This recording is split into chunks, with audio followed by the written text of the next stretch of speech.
सलाम दोस्तों, जय मसीह की एक और बार स्पिरिचुअल मॉर्सल्स में मैं आप सबको स्वागत करना चाहती हूँ। पिछले दिन मार्च 8 तारीख को संसार भर में अंतर्राष्ट्रीय महिला दिवस के तौर पर मनाया गया और अनेक देशों में, अनेक राज्यों में जो है ये एक पब्लिक हॉलिडे था और कुछ देशों में, चीन के तरह कुछ देशों में जो है महिलाओं के लिए एक छुट्टी था, हॉलिडे था। ये जो दिन है मार्च 8 तारीख को हर साल अंतर्राष्ट्रीय महिला दिवस के रूप में इसलिए मनाया जाता है कि महिलाओं के जो हक है, उनके जो राइट्स है, उसके लिए जो लड़ाई है उसे दिखाने वाला एक दिन। देखिए, स्पिरिचुअल मॉर्सल्स के पिछले एपिसोड्स में हमने बाइबल में से एक स्त्री के बारे में हमने मनन किया था। हन्ना के जीवन से हमने मनन किया था। हालांकि बीच में एक दो एपिसोड्स एज पर यूनिवर्सिटी के बारे में बात करने में निकल गया, लेकिन हम जो लगातार देखते आ रहे थे वो हन्ना के जीवन से था। पहले हमने देखा कि हन्ना के जीवन में उसका जीवन का एक द्वार परमेश्वर ने ही बंद करके रखा था। दूसरा हमने देखा कि जब हन्ना ने अपना केस परमेश्वर के हाथों में ट्रांसफर किया, उसके बाद वो मुस्कुराने लगी। आज मैं आपका ध्यान ले जाना चाहूंगी पहले शमूएल की पुस्तक, उसका पहले अध्याय का 11वें आयत में, जहां हन्ना प्रार्थना करती है। वो परमेश्वर को कैसे संबोधन करती है? वो कहती है, सेनाओं के यहोवा सब्बाओत, इब्रानी बाइबल में लिखा है। देखिए, हन्ना आज तक अपने जीवन में अपनी लड़ाई अपने बल से लड़ती थी, अपने सामर्थ्य के बल पर वो अपने युद्ध को लड़ती थी, अपने लिए, अपने हक के लिए, अपने घर के अंदर, घर के बाहर, जहां भी अपने हक के लिए लड़ती रहती है। लेकिन जब वो परमेश्वर की उपस्थिति में आकर उसने जब अपने आप को समर्पण किया, वो समझ गई कि मेरे अपने सामर्थ्य से, मेरे हक के लिए लड़ने से कुछ नहीं होता। मैं थक जाती हूँ, मैं हार जाती हूँ, मेरे जीवन में विजय के आसपास भी मैं कहीं नहीं जाती और अंत में मैं अकेलेपन में दुखी होकर बैठ जाती हूँ।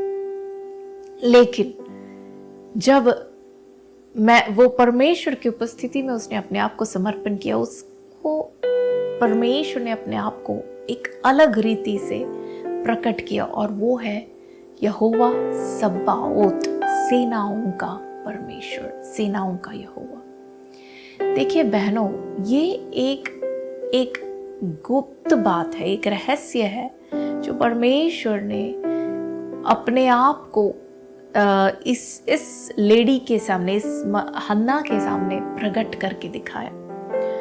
क्योंकि हन्ना के पहले देखिए अनेक भविष्यद्वक्ता आए थे, अनेक नबी लोग, अनेक न्यायाधीश लोग और अनेक याजक लोग, ये सब हन्ना से पहले आ चुके थे। लेकिन आज तक, इस समय तक किसी ने भी परमेश्वर को यहोवा सब्बाओत करके संबोधन नहीं किया था।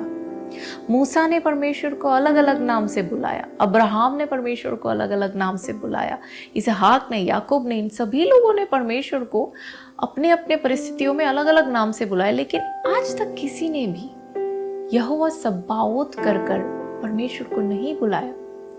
देखिए बहनों, जब हम परमेश्वर की उपस्थिति में इस हन्ना के समान बैठने लगते हैं, जब हम अपने युद्ध को परमेश्वर के हाथों में दे देते हैं, अपने बल से लड़ने का छोड़ देते हैं, तब क्या होता है? परमेश्वर जैसे हन्ना के सामने अपने आप को प्रकट किया, वैसे हमारे सामने वो यहोवा सब्बाओत बनकर हमारे युद्ध को लड़ेगा और हमारे सामने अपने आप को प्रकट करेगा। एक ऐसे रहस्य परमेश्वर के बारे में जो है हमें पता चलेगा, वो हमारे सामने ऐसे प्रकट करेगा जो अनेक अभिषिक्त लोगों को शायद उन्होंने ना पाया हो। देखिए, शमूएल जो है हन्ना का बेटा, हम सब जानते हैं कि शमूएल ने ये पुस्तक लिखा है, पहले शमूएल, दूसरे शमूएल का जो पुस्तक है। अब हन्ना को जो मिस्ट्री रिवील हुआ, यहोवा सब्बाओत का, कि परमेश्वर सेनाओं का यहोवा है। हर सेना जो आकाश मंडल में है, स्वर्ग में है, पृथ्वी के ऊपर है, सभी के ऊपर अधिकार परमेश्वर को है।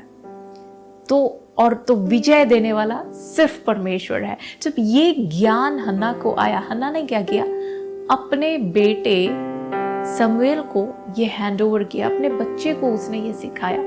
मैं क्यों ये कहती हूँ? क्योंकि शमूएल ने ये जो पुस्तक लिखा है, इस पुस्तक में पहली बार, बाइबल में इससे पहले देखिए कितने पुस्तक है, उत्पत्ति से लेकर जब हम देखें Genesis, Exodus, Leviticus, Numbers, Deuteronomy, Joshua, जजेस, रूथ, 8 पुस्तक है। उसके बाद पहला शमूएल शुरू होता है। इतने 8 पुस्तकों में एक भी बार परमेश्वर को किसी ने यहोवा सब्बाओत करके या सेनाओं का परमेश्वर करके किसी ने नहीं कहा। पहली बार बाइबल में हम देखते हैं पहले शमूएल का पुस्तक पहले अध्याय के 3 आयत में, जब शमूएल इस घटना को लिखता है, वो कहता है, मेरे माता और पिता शीलो में परमेश्वर को आराधना करने गए। कैसे लिखा है? सेनाओं के यहोवा को दंडवत करने गए, सेनाओं के यहोवा का दंडवत। शमूएल वही जो मिस्ट्री है, जो उसके माँ को प्रकट हुआ था, वो अपने माँ से सीखता है और वो परमेश्वर को एक नई रीति से वो देखने लगता है। मेरे प्रिय बहनों, यदि हम अपने बल से, हमारे हक के लिए, चाहे वो घर के अंदर हो, घर के बाहर हो, दफ्तर में हो, कहीं भी हो, अपने हक के लिए अपने बल से लड़ना छोड़ दे और जब हम परमेश्वर को अपने युद्ध को लड़ने के लिए उसके हाथों में दे दे, तो पता है क्या होगा? वो हमारे जीवन में विजय ले आएगा। सिर्फ विजय ही नहीं, लेकिन हन्ना के समान और अनेक लोगों के ऊपर एक प्रभाव डालने में प्रभु हमें मदद करेगा।